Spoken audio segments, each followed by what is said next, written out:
अस्सलाम वालेकुम स्टूडेंट्स, आज हम सॉल्व करेंगे very short questions of practical centre. Second year botany के क्वेश्चंस सॉल्व करेंगे। पहला सवाल आपके पास मौजूद है, differentiate between karyokinesis and cytokinesis. आपको कैरियोकाइनेसिस और साइटोकाइनेसिस का मतलब बताना है। Kinesis means simply division, Cairo मतलब न्यूक्लियस और साइटो मतलब साइटोप्लाज्म। तो इन मीन्स कि कैरियोकाइनेसिस जो आपका होगा उसमें आपका न्यूक्लियर डिवीजन होगा, जिसके अंदर एक सेल के अंदर मौजूद न्यूक्लियस दो हिस्सों में डिवाइड होगा। जबकि साइटोकाइनेसिस में क्या होगा कि साइटोप्लाज्मिक डिवीजन होगा। इसका मतलब है कि जो पेरेंट सेल का साइटोप्लाज्म है वो दो हिस्सों में डिवाइड होकर दो डॉटर सेल्स बनाएगा। इन दोनों का फर्क क्या है कि ये एक ही सेल के अंदर पहले न्यूक्लियो कैरियोकाइनेसिस हो जाते हैं, यानी दो न्यूक्लियस डिवाइड हो जाते हैं, देन बाद में यहाँ से कॉन्स्ट्रिक्शन अपेयर होती है और साइटोप्लाज्म भी डिवाइड हो जाता है, जिसे हम कहते हैं साइटोकाइनेसिस। और ये बेसिकली दो सेल बना देते हैं। तो karyokinesis is followed by cytokinesis. इसके बाद आपका अगला डिफरेंस है गटेशन और ट्रांसपायरेशन का। तो गटेशन क्या होती है? Secretion of water droplets from pores of plants, यानी कि जब एक्सेस वाटर एब्जॉर्ब कर लेता है प्लांट अपने अंदर तो उसे जो बाहर निकालना होता है तो क्या होता है, जो टिप्स वगैरह होती हैं लीफ की या ब्लेड्स होते हैं वहां से ड्रॉपलेट्स निकलते हैं वाटर के इन द फॉर्म ऑफ लिक्विड, उसे हम कहते हैं गटेशन। जबकि ट्रांसपायरेशन जो होती है आपके एरियल पार्ट्स होते हैं, यानी कि आपकी स्टेम, रूट, फ्लावर्स, इस तरह के जो पार्ट्स होते हैं वहां से आपके वाटर रिलीज होता है। कुछ पोर्स मौजूद होते हैं वहां पे से वाटर रिलीज होता है इन the form of water vapour. सही है। तो दोनों का मेन डिफरेंस ये है कि दोनों में वाटर एक्सेस वाटर रिलीज हो रहा है, बट गटेशन में in the form of liquid and transpiration में in the form of vapours. अगला सवाल आपके पास है ऑटोनोमिक और पैराटोनिक मूवमेंट। अब आपकी ऑटोनोमिक मूवमेंट क्या होती है? वो मूवमेंट जो इंटरनल स्टिमुलाई की वजह से हो रही हो वो ऑटोनोमिक मूवमेंट कहलाती है। जबकि वो मूवमेंट प्लांट्स की जो कि एक्सटर्नल स्टिमुलाई की वजह से हो रही हो वो पैराटोनिक कहलाती है।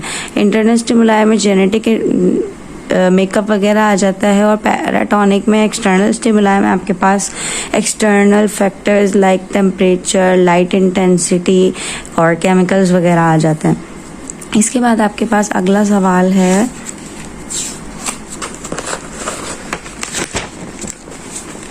Sex chromosomes and autosomes. Sex chromosomes के अंदर वो जीन्स मौजूद होती हैं जो कि सेक्स डिटरमिन कराती हैं कि इधर it will be a male और अ फीमेल, और उसके अलावा सेक्स रिलेटेड कैरेक्टरिस्टिक्स बताती हैं, जैसे कि कलर ब्लाइंडनेस हमने पढ़ी थी। कलर ब्लाइंडनेस के बारे में पता चलता है। एक्स और वाई आपको पता है दोनों होते हैं सेक्स क्रोमोसोम्स।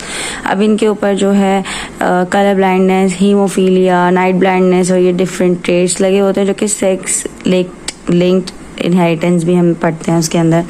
ऑटोसोम्स जो होते हैं आपके, उनके अंदर वो जीन्स मौजूद होती हैं जो कि आपके सोमैटिक कैरेक्टर्स को कंट्रोल कर रही होती हैं। सोमैटिक कैरेक्टर से मुराद क्या हो गया कि आपके जो हाइट हो गई और वेट हो गया, इन चीज़ों को कंट्रोल कर रहे होते हैं। कैलस क्या चीज़ होती है?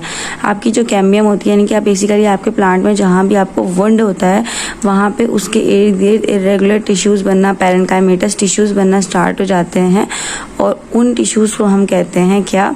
कैलस। और ये क्या डैमेज रूट और स्टेम के, वही मैंने बताया कि आपको दरमियान में इरेगुलर फॉर्म में जमा होना स्टार्ट हो जाते हैं।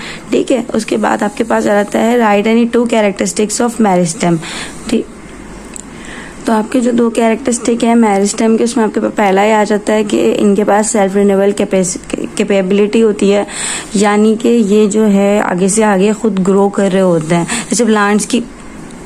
उसके अलावा दूसरी जो कैरेक्टरिस्टिक है इसकी कि इसके सेल्स जो हैं ज़्यादातर स्मॉल साइज के होते हैं और क्यूबिकल इन शेप होते हैं।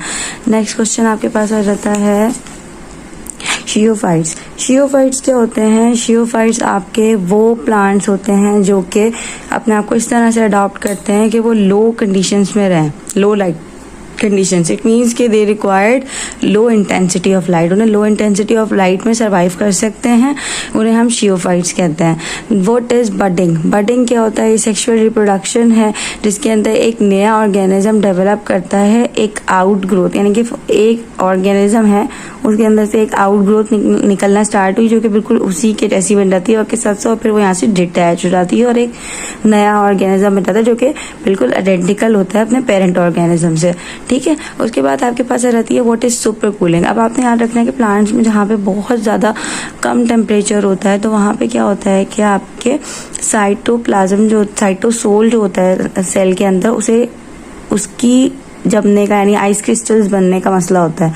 अब जाहिर है जब आइस क्रिस्टल्स बन जाएंगे तो सेल तो मतलब एक तरह से डीनेचर हो जाएगा, तो उस मतलब डिस्ट्रॉय हो जाएगा। तो उस चीज़ को अवॉइड करने के लिए क्या होता है कि प्लांट्स क्या करते हैं कि अपनी जो उनकी साइटो सेल होता है, अपना सेल की कंपोजिशन को कुछ इस तरह चेंज करते हैं कि उसके अंदर जो अनसैचुरेटेड फैटी एसिड होते हैं ना, उनको बहुत ज़्यादा बढ़ा देते हैं।